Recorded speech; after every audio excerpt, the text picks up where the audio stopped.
पहुंचे तो चैनल को सब्सक्राइब करें और बेल आइकन को दबाना ना भूलें।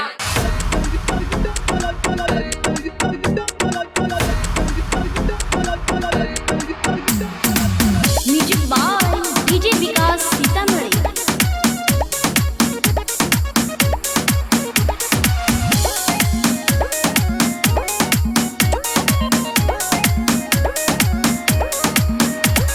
रंग वाला गहबे के माने बड़ी भावो है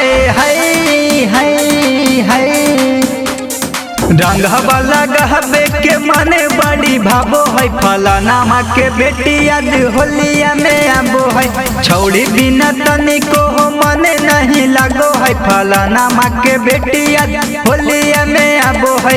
रंग वाला गहबे के माने बड़ी भावो है। फलानामा के बेटी आज होलिया में आबो है।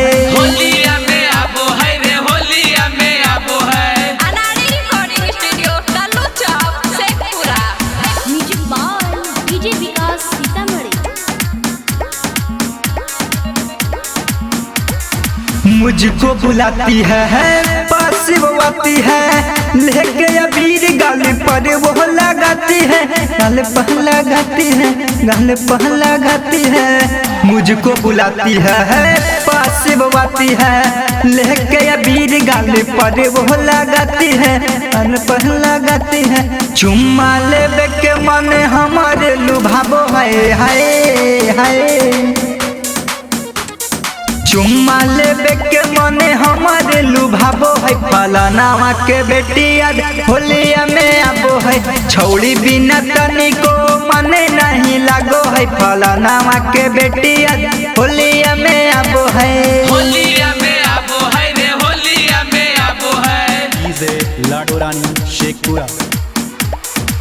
Music by DJ Vikas Sitamarhi.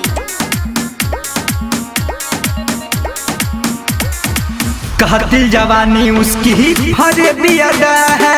Nitish निदर्दी भी उस पे फिदा है, उस पे फिदा है, उस पे फिदा है।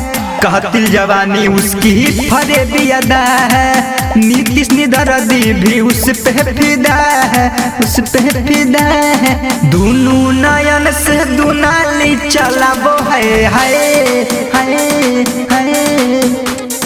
दोनों नयन से दुनाली चलाबो है। फलानामा के बेटी आज होलिया में आबो है। छौड़ी बिना तनको हो दिल नहीं लगो है। फलानामा के बेटी आज होलिया में आबो है, होलिया में आबो है।